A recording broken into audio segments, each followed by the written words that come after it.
आधी हकीकत आधा फसाना। अब तक आप हमारे कई एपिसोड देख चुके हैं। एक एक एपिसोड को बनाने में हमारे reporter, editor, research team, producer ने अपनी मेहनत में कोई कोर कसर नहीं छोड़ी। इस शो के जरिए हमारा मकसद उन कहानियों को आप तक पहुंचाना है जो अनदेखी हैं, अनसुनी हैं, अबूझ हैं।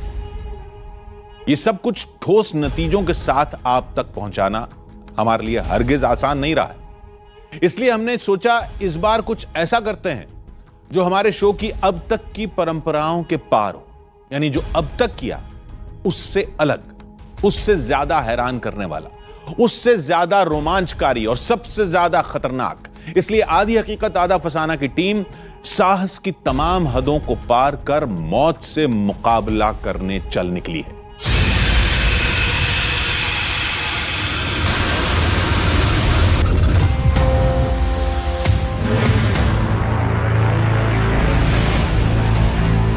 आज टीवी का इतिहास बदल जाएगा। देश के सबसे बड़े न्यूज नेटवर्क पर 3 किरदार वो करेंगे जो आज तक नहीं हुआ। इस वक्त हम लोग जो है खाई में मौजूद है। आगे खतरा कितना होगा? हाँ, इनको अगर इंसान देख ले तो हार्ट अटैक से प्राण निकल सकता है। अदम्य साहस का परिचय देने वाली रिपोर्टिंग। अगर गलती से पैर फिसला तो यहाँ से आप सैकड़ों फीट नीचे पानी के उस कुंड में जा गिरेंगे। मौत की मांद से तस्वीरें निकालने वाले कैमरामैन। ये मिट्टी कभी भी दरक सकती है। बिल्कुल अटैकिंग मोड में। कैमरे पे लेंस पे नाग ने जहर फेंक दिया। और कुछ अनजान चेहरे जो ना डरते हैं ना अपना इरादा बदलते हैं। इस बार हमने सब कुछ अपनी किस्मत पर छोड़ दिया। बाल बचे। कैसे का क्योंकि सामने मौत का वो दूत है। देखिए, ऐसा नजारा आपने कभी नहीं देखा होगा, जो पल भर में जिंदगी खत्म कर सकता है। अटैकिंग मोड पर बैठे हुए कोबरा ने अपना जहर जो है हम पे छोड़ दिया। लेकिन आज हम नहीं रुकने वाले, अपने कदम पीछे नहीं खींचने वाले। उस तरफ से कोई रास्ता मिला? अब जो होगा सब आपके सामने होगा।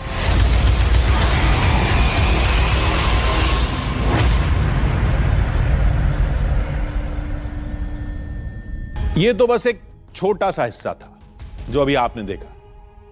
हमने जानबूझकर ऐसे कुछ वीडियो हटा दिए हैं जिन्हें देखकर किसी का भी दिल बैठ सकता है। लेकिन सच तो यही है कि हम जो कुछ आपको दिखाने जा रहे हैं वो आधी हकीकत आधा फसाना की टीम के लिए कभी ना भूलने वाला सफर बन गया। तो शुरू करते हैं टीवी की दुनिया का वो सफर जो पहले कभी तय नहीं किया गया। यह सफर है पाताल में मौजूद उस नागलोक का जहां अमृत कलश छिपे होने का दावा किया जाता है। लेकिन इस अद्भुत और अनोखे सफर के लिए हमें सबसे पहले पहुंचना होगा उस जगह जहां सांपों की सबसे जहरीली प्रजातियां पाई जाती हैं। यह जगह है छत्तीसगढ़ का जशपुर जिला।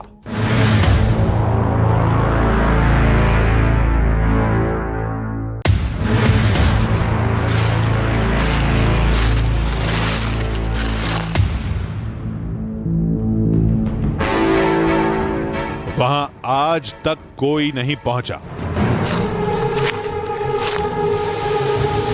बड़े बड़े दिलेर, बड़े बड़े सूरमा सब हार गए।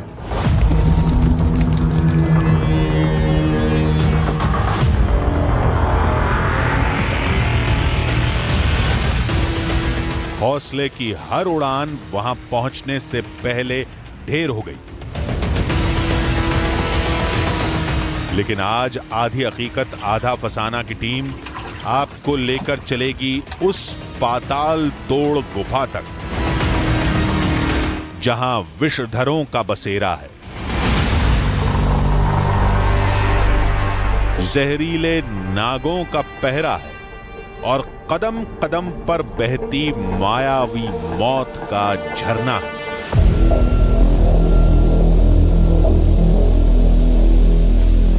नमस्कार, मेरा नाम है आदित्य राय और इस वक्त मैं ज़मीन से हजारों फीट की ऊंचाई पर एक झरने के नीचे बैठा हुआ हूँ।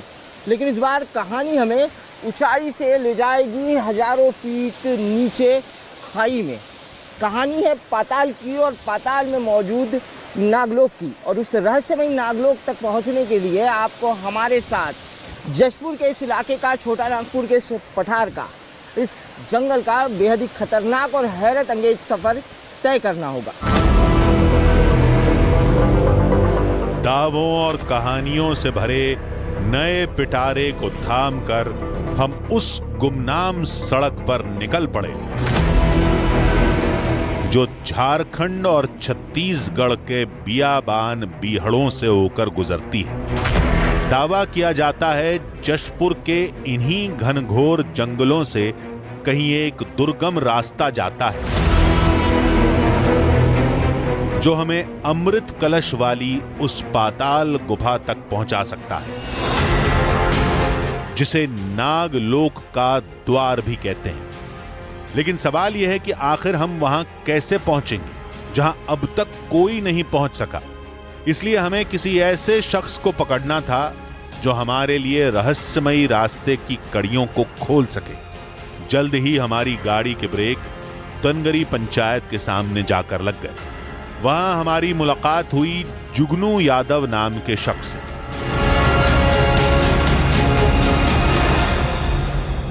यहीं से नागलोक पाताल के लिए रास्ता जाता है। अच्छा, जो नागलोक जो है पाताल लोक में, यहीं से रास्ता जाता है? यहीं से रास्ता जाता तो ये आपका तो पठारी क्षेत्र है जी। तो अच्छा, ये जो है हमारे पठारी क्षेत्र का बहुत नीचे का गांव है। अच्छा, ये नीचे का गांव? नीचे का गांव। अच्छा, पठारी क्षेत्र का सबसे निचला गांव? सबसे निचला गांव। अच्छा, यहाँ से फिर आपको नीचे जाना नहीं है, तो यहीं से पाताल लोक को जाता है। अच्छा, यहीं से जाता है रास्ता? यहीं से जाता है। यानी हम बिल्कुल सही जगह सही आदमी से मिले थे, क्योंकि बियाबान जंगल के बीच भटकने की भी गुंजाइश रहती है। खैर, अब हमें यह पता करना था कि आखिर जिस पाताल गुफा का जिक्र किया जाता है वहां आज तक कोई क्यों नहीं पहुंच सका, क्यों उस जगह के बारे में डराने वाले दावे किए जाते हैं। दनगरी जलप्रपात जो है, हाँ। एक वहाँ दैवीय शक्ति भी है। ऐसा लोग बताते हैं। कुछ पूर्वज के लोग ये बताते हैं कि वहाँ जो है वो झरने के नीचे 7 खटिया का रस्सी अच्छा को पत्थर बांध के उसमें डालते डालते डालते वो 7 खाट का रस्सी खत्म हो गया। अच्छा, लेकिन उसका पता नहीं चला कि वो कहाँ तक उसका गहराई है। और ये जो है कि वहाँ जाने का रास्ता कितना खतरनाक है पाताल का? वो तो नागलोक जाने पूर्वज लोग बताते हैं कि बहुत खतरनाक है। वहाँ लोग नहीं जा सकते हैं, वहाँ इंसान नहीं जा सकते। लेकिन हमारे लिए इस बार तलाश की हर तलहटी तक पहुंचना ही मकसद था। इसलिए जिन रास्तों पर कोई नहीं गया वहां हम इस बार जरूर जाएंगे, किसी भी कीमत पर जाएंगे। ये पूरा इलाका छोटा नागपुर के पठार का इलाका, और इस वक्त जिस दनगिरी गांव में हम मौजूद हैं वो दनगिरी गांव इस पठारी इलाके की खाई में हजारों फीट नीचे, सबसे नीचे मौजूद है। और कहते हैं इसी दनगिरी गांव से यही सड़क पाताल लोक की तरफ जाती है। इस सड़क से हजारों फीट नीचे की तरफ उतरने के बाद हम उस जगह पर पहुंच पाएंगे जहां से पाताल लोक में मौजूद रहस्यमयी नागलोक के लिए रास्ता जाता है।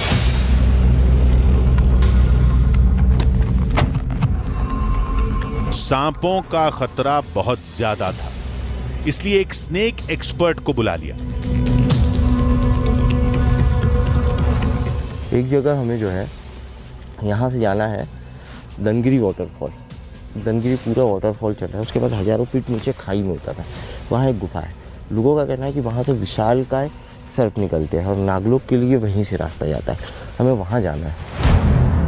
लेकिन इससे पहले कि हम नागलोक की तरफ अपने कदम बढ़ा पाते, हमारी मुलाकात दनगिरी गांव के कुछ और लोगों से हुई, जिनकी पाताल गुफा और नागलोक से जुड़ी कहानियों ने हमारे हौसले को हिला दिया।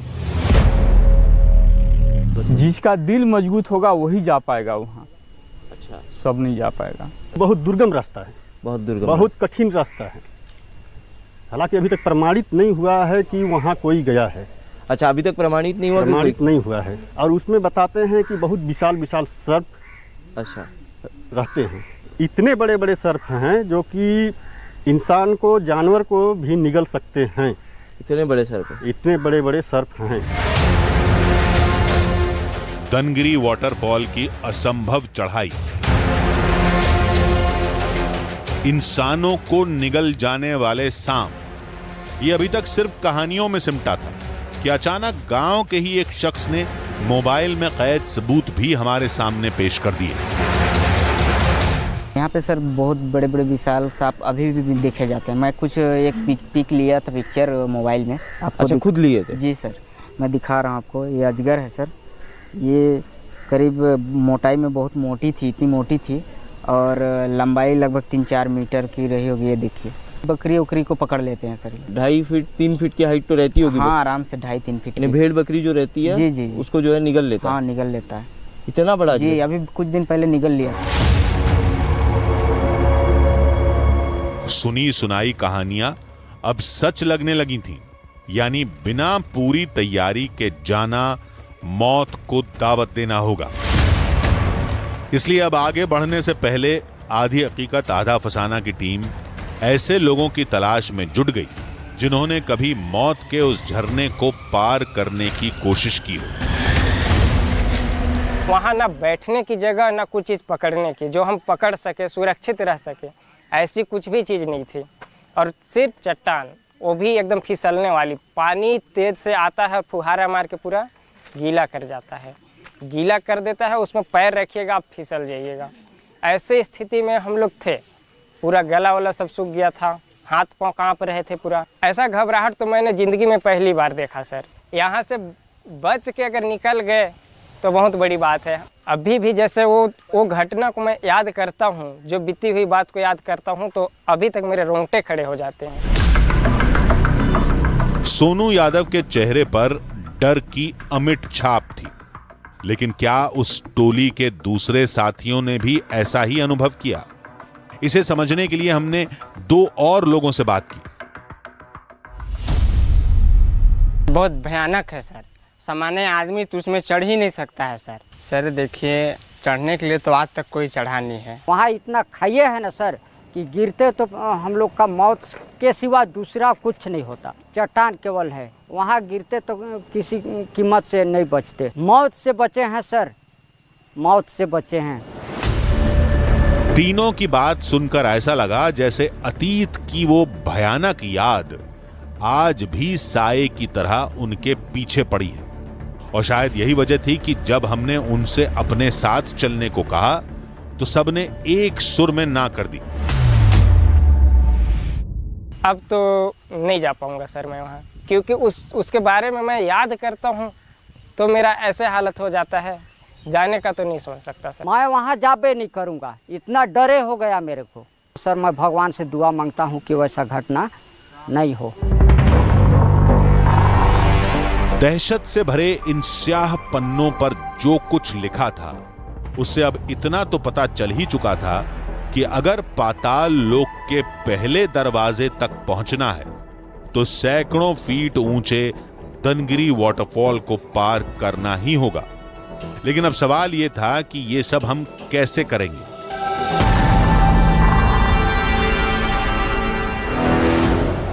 क्योंकि यहां से आगे बढ़ने पर अगर तैयारियां अधूरी रह गईं तो कुछ भी हो सकता है। इसलिए हमने एक बार फिर उन लोगों को मनाने की कोशिश की जिन लोगों ने हमारे साथ जाने से इनकार कर दिया था। और इस बार हमें निराशा हाथ नहीं लगी, गांव वाले मान गए।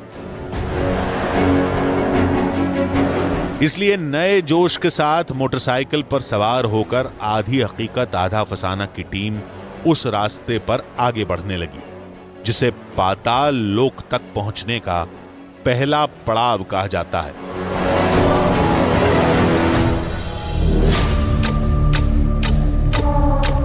रास्ता जितना ऊबड़ खाबड़ था उतना ही खतरनाक। इसलिए बाइक की रफ्तार पर संतुलन बनाते हुए काफिला तब तक आगे बढ़ता रहा जब तक पैदल चलने का रास्ता नहीं आ गया।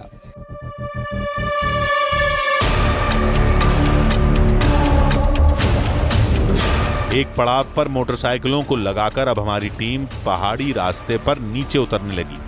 उसके बाद जो दिखा उसे देखकर हमारी आंखें फटी की फटी रह गई।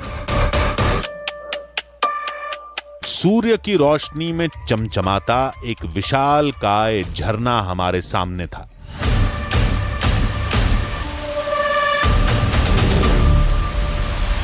ये है झरना? जी सर। वहाँ से उसका ऊंचाई जो है समझ में नहीं आ रहा था जी। डाउन में आने के बाद जो है जी बहुत ऊंचाई है सर, बहुत ऊंचा है, सैकड़ों फीट ऊंचा है। ये सैकड़ों फीट ऊंचा है जी सर। तो वहाँ नागलोक तक जाने के लिए पहले इस झरने को चढ़ना होगा? जी सर, ये सैकड़ों फीट, इसको ये दनगरी वाटरफॉल जो है इसको सैकड़ों फीट ऊपर चढ़ना पड़ेगा। हाँ। इसके बाद जाने के बाद आगे एक और ये नदी मिलेगी। हाँ। वो वहाँ पे फिर हजारों फीट खाई में नीचे उतरना पड़ेगा। यानी झरने की ये दीवार ही हमारे कदमों को आगे बढ़ने से रोक सकती है। देखिए, इस वक्त हम लोग खाई में मौजूद है, नीचे मौजूद है। सैकड़ों फीट का ये झरना हमारी आंखों के सामने है। इस झरने को हमें सैकड़ों फीट ऊपर चढ़ना पड़ेगा और फिर नागलोक तक पहुंचने के लिए हमें इस झरने के दूसरी तरफ से हजारों फीट नीचे खाई में उतरना पड़ेगा। यानी इस वक्त जिस जगह पे हम मौजूद हैं उससे भी हजारों फीट नीचे हमें उतरना पड़ेगा। लेकिन हम कदम आगे बढ़ाने के लिए ही निकले थे, इसलिए अब तो पाताल गुफा और नागलोक की कहानी का पता लगाकर ही रहेंगे, फिर चाहे जान को ही दांव पर क्यों ना लगाना पड़े। अब वो विशाल झरना हमारे सामने था, लेकिन चुनौती वही थी कि आखिर इसे पार कैसे किया जाए, कैसे उस रास्ते पर आगे बढ़ा जाए जिस रास्ते को पार करने के बाद हम और हमारी टीम पाताल के पहले दरवाजे तक पहुंचती है। इसलिए हमने यह तय किया कि पहले उस रहस्यमयी झरने के एक एक कोने को समझेंगे, उसके बाद यह फैसला करेंगे कि आखिर उसे पार कैसे करना। लेकिन यह हरगिज आसान नहीं होने वाला था, क्योंकि हमें यह भी बताया गया था कि भले ही नीचे से देखने पर यह लगेगा कि झरने पर चढ़ा जा सकता है, लेकिन झरने पर चढ़ाई शुरू करने के बाद कुछ ऐसे पड़ाव आएंगे जो सफर को लगातार मुश्किल बनाते जाएंगे। खैर, अब जो भी होगा उसका फैसला खुद किस्मत करेगी। देखते हैं आगे क्या होता है।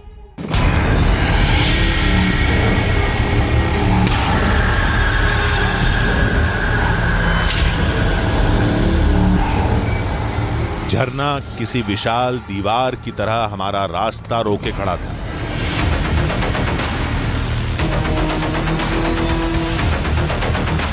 किस रास्ते को चुने ये हम सोच ही रहे थे कि तभी हमारे साथी ने हमें एक बात बताई। इसमें सर सामान्य लोग तो कभी नहीं चढ़ा है। अच्छा, सामान्य लोग नहीं चढ़ते? कभी घूमे भी नहीं है। यहाँ एक कोरवा जाति के लोग निवास करते हैं जो जंगलों में रहते हैं। अच्छा, जंगलों में रहते हैं जी। वो लोग कभी कभी घूमते फिरते रहते हैं सब में। तो अच्छा, तो वही चढ़ते हैं? जी। वो लोग सीधा तो नहीं चढ़ पाए वो लोग भी, लेकिन अगल बगल से जंगलों से जाके अच्छा घूमते रहते हैं। कोरबा जनजाति के लोग सदियों से इस इलाके की रक्षा करते आए हैं। उन्हें यहाँ के चप्पे चप्पे का पता है। अब तक सिर्फ उन्हीं लोगों को झरने की ऊंचाई पर देखा गया है। यानी अगर कोरबा जनजाति का कोई शख्स हमें मिल गया तो हमारा रास्ता आसान हो जाएगा, लेकिन उनसे मिलने के लिए हमें झरने का लक्ष्य पार करना पड़ेगा।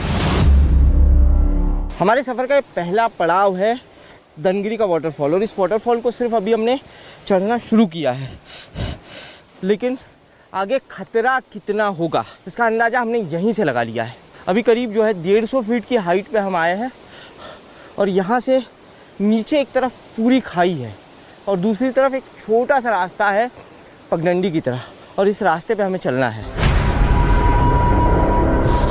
सफर के इस शुरुआती पड़ाव ने ही हमें यह बता दिया कि जिस चुनौती से भिड़ने की हम कोशिश कर रहे हैं वो कितनी भारी है। इस तेज गर्मी में जैसे ही सूरज के आगे कोई बादल आ जाता है हाँ अभी ठीक ठाक बादल तो है। बादलों की छाव आपके शरीर को ऑक्सीजन देने का काम करती है, वरना तेज धूप में इन जलती हुई चट्टानों पर चलना बहुत दिक्कतों से भरा हुआ है। उफ। हाथों में छाले आ गए। झरने का पहला पड़ाव ही लोहे के चने चबाने जैसा था। हम लोगों ने पूरा ये इलाका ढूंढ लिया, लेकिन ऐसी कोई जगह नहीं है जहां पर आसानी से झरने के ऊपर चढ़ा जा सके। लिहाजा हमने ये तय किया कि पहले इस रास्ते से वापस नीचे उतरेंगे। यहाँ से जो है ऊपर चढ़ने का रास्ता नहीं है, अब नीचे उतरना पड़ेगा। लेकिन ऊपर तो आप चढ़ जाते हैं किसी तरीके से, लेकिन नीचे उतरना बहुत मुश्किल होता है।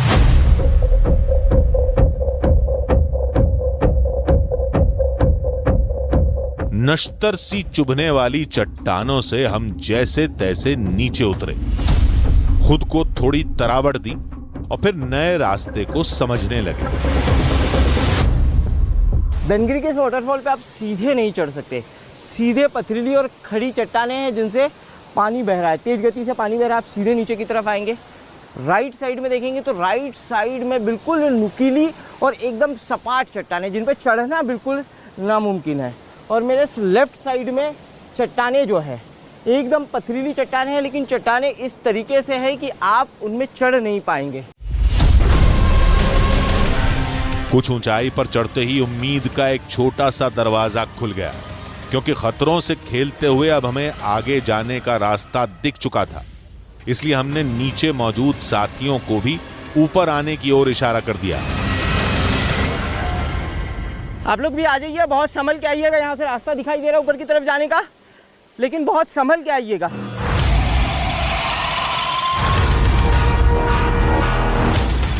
लेकिन मुसीबत टलने का नाम नहीं ले रही थी। यहाँ से बहुत संभल के चलिएगा और डिस्टेंस बना के चलिएगा, क्योंकि यहाँ से फिसलन काफ़ी है और एक आदमी अगर फिसला तो एक के साथ सारे नीचे जाएंगे। न एक जगह टिक सकते, न किसी पेड़ की किसी टहनी पर भरोसा कर सकते, क्योंकि पहाड़ी मिट्टी में उगे पेड़ों की जड़ कब साथ छोड़ दे कोई भरोसा नहीं। देखिए, मिट्टी दरकने का हमेशा डर होता है।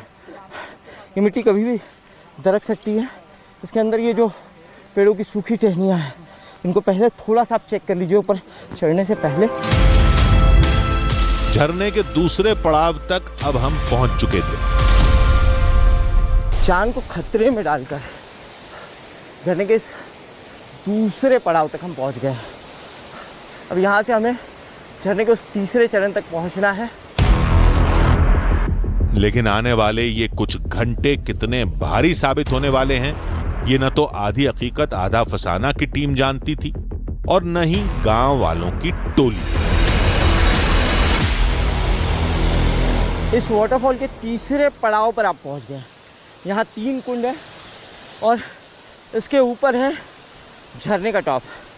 इन 3 पड़ाव के बाद अब हमें झरने के उस चौथे पड़ाव तक पहुंचना है, जो सबसे मुश्किल है। पाताल लोक का पहला दरवाजा, नागलोक और अमृत कलश की कहानियों को समझने के लिए अब हम ऐसे पड़ाव पर पहुंच चुके थे जहां शायद हमसे पहले कोरबा जनजाति के लोग ही सफर तय कर सके थे। लेकिन यहां से अब पाताल गुफा तक पहुंचने के लिए सुबह तक का इंतजार करना होगा।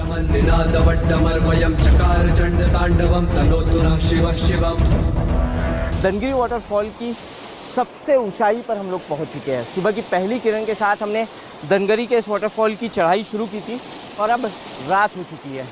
अब यहाँ से हमें हज़ारों फीट नीचे खाई में उतरना है। रात हो चुकी है।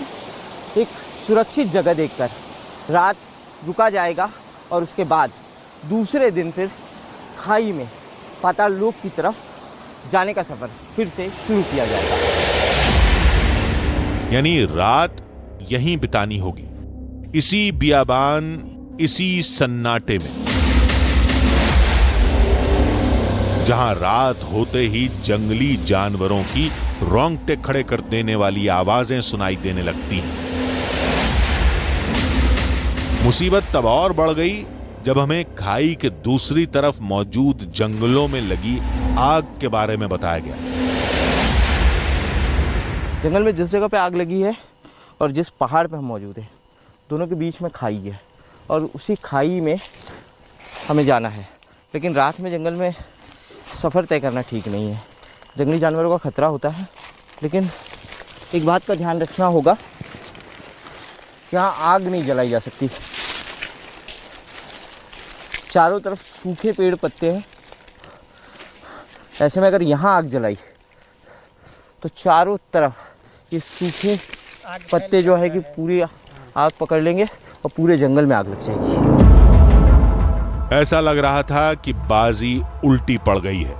क्या सोचा था और क्या हो गया, क्योंकि जान बचाने के लिए आग जैसी बुनियादी चीज का हम सहारा नहीं ले सकते थे। इस वाटरफॉल के सफर ने शरीर तोड़ दिया है। हमने आपस में तय किया कि बारी बारी से हर एक शख्स जागता रहेगा और इलाके की रखवाली करता रहेगा, क्योंकि सूखे पत्तों के नीचे छिपे रहने वाले सांप कभी भी खतरा भांप कर हम पर हमलावर हो सकते थे। ये अपने यहाँ जशपुर के जंगल में कितने प्रजाति के सांप पाए जाते हैं? सर जशपुर में 29 प्रजाति के सांप पाए जाते हैं। 30 प्रजाति के, उसमें से जहरीले 5-7 हैं। जहरीले 5-7। हाँ, और दुर्भाग्य से अभी हम जिस क्षेत्र में हैं, बगीचा का क्षेत्र है, और यहाँ सबसे ज़्यादा रसल वाइपर पाए जाते हैं। अच्छा, इस पठारी क्षेत्र में? हाँ, इस टाइप के पत्तों में ही छुपे हुए रहते हैं। देखिए 29 प्रजाति के सांप पाए जाते हैं जशपुर के जंगल में, जिसमें से 7 जहरीले हैं। कोबरा, कॉमन करेत, रसल वाइपर, सब में खतरनाक जो है वो है रसल वाइपर। अगर वो आपको एक बार काट ले तो एंटी वेनम आप ले लेंगे, उसके बाद भी आपकी जान बचेगी कि नहीं बचेगी इसका कोई गारंटी नहीं है। सोते जागते रात बीत गई। अब हमें अपने असली पड़ाव का रुख करना था, पाताल लोक के पहले दरवाजे का। लेकिन उसके लिए हमें कोरबा जनजाति के लोगों का साथ चाहिए, क्योंकि हमसे कहा गया था कि उस रहस्यमयी पाताल तोड़ गुफा का रास्ता सिर्फ वही जानते हैं। गाँव वालों ने बताया था कि कोरवा आदिवासी दनगिरी वाटरफॉल के ऊपर रहते हैं और वही लोग जानते हैं कि रहस्यमयी नागलोक की गुफा कहाँ है। यहाँ काफ़ी पेड़ भी कटे हुए हैं, यानी यहाँ इंसानों की मौजूदगी है। अचानक हमारी नजर खाई से ऊपर की ओर आते कुछ अनजान चेहरों पर पड़ी। ये वही कोरबा लोग थे जिनके बारे में हमें दनगरी गांव के लोगों ने बताया था। नागलोक का गुफा कहाँ है दादा? ये खाई में है, नीचे है। नीचे है कहीं में? खाई में है, उसमें झरना पानी है, उस जगह पर रहता है। कितना दूर है यहाँ से, कितना नीचे जाना पड़ता है? तो नहीं है, सामने है, लेकिन नीचे उतर करके खाई जाना पड़ता है। लेकिन कोरबा जनजाति से जुड़े लोगों ने हमारे साथ आगे बढ़ने से मना कर दिया। वो किसी जाने पहचाने खतरे से डरे हुए थे। एक आदमी तो चलिए। नहीं जाएंगे, हम बोल दिए, मैंने उसके मेरा साथी जाएगा ना, मैं जाएंगे नहीं। आप जो है कि आप तो हमारे साथ हैं, आप लोग तो चलिए। कोई नहीं जाएंगे, हम अब निकल रहे हैं। यानी अब हमें अपने बूते ही आगे बढ़ना था। डर तो हमें भी लग रहा है, लेकिन इतने दूर से आने के बाद अब गुफा के अंदर जाए बिना जो है वापिस नहीं जाया जा सकता। सैकड़ों फीट उतरने के बाद अचानक हमारे कदम एक रहस्यमयी गुफा के सामने जाकर ठिठक गए। लेकिन सवाल यही था कि क्या हम सही गुफा के सामने पहुंचे थे? ये पूरा चट्टानी इलाका है और इसके अंदर जाने का ये रास्ता यहाँ पे दिखाई दे रहा है। विनोद, आगे पूरा चट्टानी इलाका दिखाई दे रहा है यहाँ से। आगे देखिए तो विनोद, किस तरीके से अंदर जाने का रास्ता है। कहीं कुछ है विनोद उधर दूसरा रास्ता? इस तरफ नहीं है, चट्टानों में यही रास्ता है एक अंदर की तरफ जाने का। सर एक शिवलिंग की तरह कुछ दिख रहा है। कहाँ? यहाँ? गुफा के मुहाने पर बनी शिवलिंग की संरचना इस बात की तस्दीक कर रही थी कि हम सही रास्ते पर आगे बढ़ रहे थे।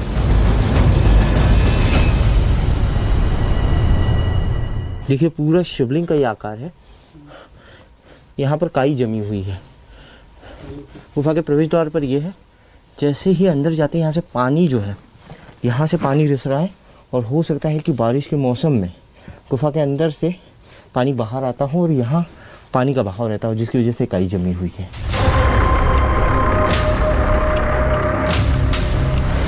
और यहीं से अब हमें अमृत कलश और पाताल लोक के पहले दरवाजे को तलाशना था।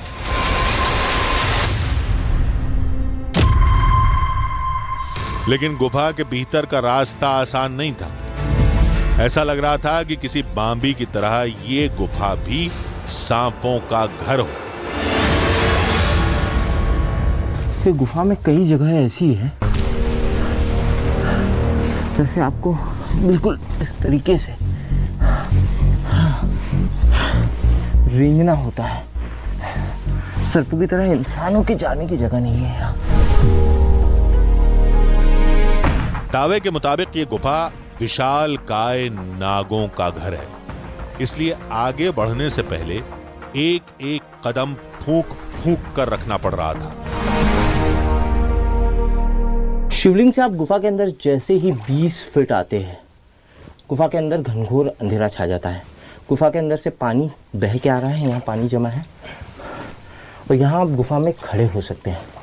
काफ़ी बड़ी गुफा नहीं है, लेकिन इस गुफा के अंदर इंसान घुस सकता है। आधी हकीकत आधा फसाना की टीम के लिए ये जान के जोखिम का सफर था, क्योंकि गुफा में हुई किसी भी अनहोनी से बचने का हमारे पास कोई रास्ता नहीं था। गुफा में हर जगह सुराख है, गड्ढे हैं।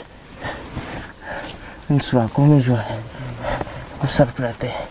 जैसे जैसे गुफा के अंदर जा रहे हैं वैसे वैसे धीरे धीरे ऑक्सीजन की कमी होती जा रही है। जल्द ही हमारा सामना एक नई मुसीबत से हो गया। सर पीछे हटिए, सांप है आगे। कहाँ? ओ ये देखिए, देखिए नागलोक की गुफा के अंदर जैसे ही हमने प्रवेश किया, कुछ ही दूरी पर ये सांप यहाँ पर है। हालांकि सैंड बोआ सांप जहरीला नहीं होता, लेकिन इसके काटने से बेहिसाब दर्द और इन्फेक्शन हो सकता है। इसलिए हमने अब थोड़ी देर के लिए ही सही स्नेक एक्सपर्ट के पीछे चलने में ही अपनी भलाई समझी। कैसर को मैंने इसलिए आगे किया है कि सांपों से बच पाना या हमको बचा पाना वो कैसर के बस की बात है, हमारे बस की बात नहीं है। डर से चेहरा सफेद पड़ चुका था कि तभी उस अंधी गुफा में हमारी नजर हीरे मोतियों की तरह चमकती दीवार पर पड़ी। प्रकृति की इस अद्भुत कलाकृति को देखिए, हीरे की तरह चमकती ये कलाकृति सेलेक्टाइट सेलेक्माइट की कलाकृतियां हैं। भूवैज्ञानिकों के अनुसार इन कलाकृतियों को बनने में हजारों साल लग जाते हैं। दावा किया जाता है कि चूना पत्थर की चट्टानें हजारों वर्ष बाद ऐसा रूप लेती हैं, लेकिन इस रूप में इन सांप जैसी आकृतियों का मतलब क्या है? कहीं गांव वालों ने जिस नागलोक के रास्ते की बात कही थी, ये उसकी शुरुआत तो नहीं? देखिए गुफा अद्भुत है और इस गुफा में अद्भुत संरचना है। एक तरफ तो इस तरफ हिमालय की तरह दिखने वाली कलाकृति है, तो दूसरी तरफ यहाँ पर सैकड़ों सर्पों के एक साथ होने की कई कलाकृतियाँ यहाँ पर दिखाई दे रही है। देखिए इन पूरी कलाकृतियों को अच्छे से देखें तो ऐसा लग रहा है कि कई सर्प आपस में एक साथ एक दूसरे से जुड़े हुए हैं और ये सारी कलाकृतियाँ हीरे की तरह चमक रही है। लेकिन हमें तो पाताल लोक के रास्ते और उस अमृत कलश वाली जगह तक पहुंचना था जिसका जिक्र किया जाता है। इसलिए हमने गुफा के दूसरे रास्तों पर चलना शुरू किया, लेकिन तभी कुछ ऐसा हुआ कि गुफा में हड़कंप मच गया। आगे कुछ एक प्रतिमा सी दिख रही है। वो कैसल का जल्दी, सांप है सामने, वो देखो वहाँ एक पत्थर पर सांप दिखाई दे रहा है। कैसर कहाँ है? कैसर, कैसर कहाँ चले गया? अरे जल्दी बुलाओ, कैसर कहाँ है? सामने देखो सांप दिखाई दे रहा है। शिवलिंग पे एक सांप है। अचानक ही गुफा के भीतर की सारी चुप्पी टूट चुकी थी। शिवलिंग पर लिपटा एक बड़ा सांप मानो हमें आगे बढ़ने से रोक रहा था। और उसके बाद तो वो हुआ जिसकी तैयारी हमारे पास नहीं थी। सांप के जहर की तेज धार ने हमें बदहवास कर दिया। देखिए शिवलिंग पे वो सांप जो है फन फैलाए बैठा हुआ है और अटैक करने के मूड में दिखाई दे रहा है। कैमरे की लेंस पे मार दिया सर। पीछे आओ। देखिए हम यहाँ से जो है पीछे प्रदीप शिवलिंग से करीब 2.5 से 3 फीट की दूरी पर जो है वो खड़े थे और कोबरा ने जहर फेंक दिया। नाग ने जहर फेंक दिया। ओ ये जहर अगर हमारी आंखों में चला जाता तो हमें अंधा कर सकता था। लिहाजा आगे बढ़ने से पहले हमने स्नेक एक्सपर्ट कैसर से सांप को सुरक्षित जगह पर छोड़ देने को कहा, लेकिन कैसर का कहीं कोई अता पता नहीं था। ये कैसर कहाँ रह गया है? हमारे जो स्नेक रेस्क्यूअर आए थे, ये गुफा में ऐसे कई रास्ते निकलते हैं कि हम लोग आगे पीछे भटक गए हैं। सामने सर्प है। कैसर! पल भर में कुछ भी हो सकता था, इसलिए कैसर और अपने दूसरे साथियों को बुलाने के लिए हमने तेज आवाज लगानी शुरू कर दी। विनोद, क्या हुआ सर? सांप है। कैसर कहाँ है? कैसर बुला रहा हूं सर, बुला रहा हूं, जल्दी बुलाओ।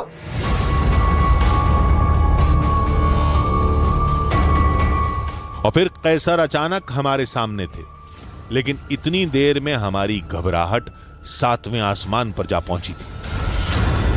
सर ये काफी गुस्से में है। हाँ। और हमारा गुफे के अंदर आना इसे बिल्कुल पसंद नहीं आया है। हाँ। और हमें जाना भी उस ओर है। हाँ। और इस गुफे में पता नहीं कितने समय से रह रहा है, तो हमें इसे छेड़छाड़ ना करते हुए बस हमारे रास्ता को क्लियर करने के लिए कुछ दूरी से बाहर निकाल देते हैं। अब आगे बढ़ने के लिए रास्ता साफ था, लेकिन खतरा कहीं से भी सामने आ सकता था, इसलिए हर एक कदम संभल कर आगे बढ़ाना था। कैसर भाई आप मेरे पीछे है ना? जी। देखिए बहुत डर लग रहा है यहाँ से आगे बढ़ने पे। अभी विशाल का कोबरा सर्प यहाँ पर बैठा हुआ था। कैसर अब बिल्कुल आप मेरे से बिल्कुल पीछे मत हटिएगा, बिल्कुल मेरे कदम से कदम मिला के चलिए। डर और आशंकाओं के चक्रव्यूह ने हमें घेर रखा था, क्योंकि हमें अब भी पाताल के उस पहले दरवाजे और नागलोक की तलाश थी जहां अमृत कलश का दावा किया जाता है। लेकिन शायद हमारी परीक्षा की घड़ी खत्म हो चुकी थी, क्योंकि अब हमारे सामने वो तस्वीर थी जो गुफा के दूसरे कोनों से बिल्कुल अलग थी। कहते हैं गरुड़ इसी जगह पर अमृत कलश रखकर चले गए और अमृत पीने से पहले सर्प जब पवित्र होने गए तो उसी दौरान इंद्रदेव अमृत कलश लेकर स्वर्ग चले गए। इस जगह से अमृत कलश गायब होने के बाद सर्पों को लगा कि इस जगह पर अमृत के गुण आ गए हैं, इस मिट्टी में अमृत के गुण आ गए, इसलिए सर्पों ने अमर होने की लालसा में अपना अपना एक एक वास्तविक रूप यहाँ पर छोड़ दिया। आप इस जगह को देखिए, इस कलाकृति को देखिए, यहाँ पर ऐसा लग रहा है कि एक विशाल काय सर्प जो है वो साक्षात यहाँ मौजूद है। और इस पूरी जगह को देखिए, यहाँ पर ऐसा लग रहा है कि हजारों सर्प जो है वो एक दूसरे से जुड़े हुए हैं। यानी गुफा में मौजूद संकेत इस बात की ओर इशारा कर रहे हैं कि पाताल तोड़ गुफा, अमृत कलश और नागलोक की कहानियां इत्तेफाक की सुई पर टिकी हैं। ये सुई अगर आपकी तरफ है तो समझिए हकीकत है, वरना फसाना।